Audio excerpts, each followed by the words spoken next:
because I was already leading DE&I initiatives on my campus. And you curated one of the most incredible works that I saw J&J put out in these spaces with microaggressions, with which I still think even that label is a misnomer. It's just straight up aggressions. And I was curious if you could talk a little bit about how you curated something so sensitive in such a pivotal moment in the company to speak truth and to help everyone face like this is what the experience of being Black in industry feels like, because that was deeply impactful at like a J&J wide level. It's something that we try to amplify within our work at Ethicon. So I want to give you some space for that, but also gratitude again for being with me in my journey of growth, because it's had such a lasting impact.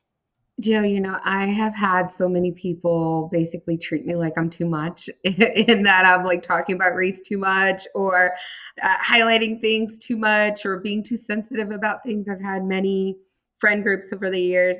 One time I had like an Indian friend group and they were like, I don't understand why you're focusing on these things, because to them, I'm like smart, educated, successful Black person. Like, why are you even dealing with these things? They don't affect you.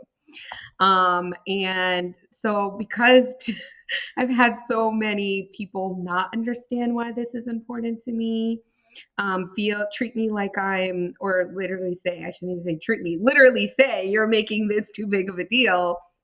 I have internalized that in many ways as like there's something wrong with me for it.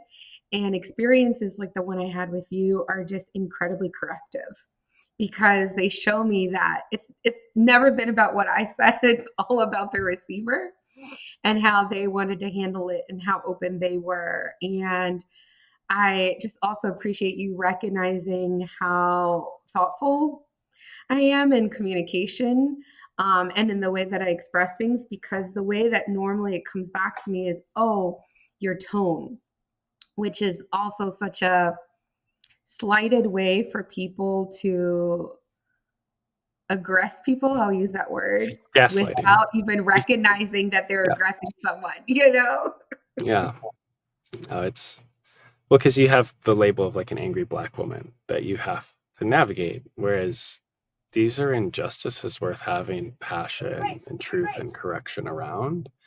And why do you have to show up to that conversation perfectly level emotionally for the party of the micro or major aggression to be able to and willing to hear it and acknowledge it and correct it and change course, right? So I'm sorry for everything you have to navigate in these spaces Yeah, as you it's continue in interesting advocacy, because activism. It's yeah, I brutal. feel like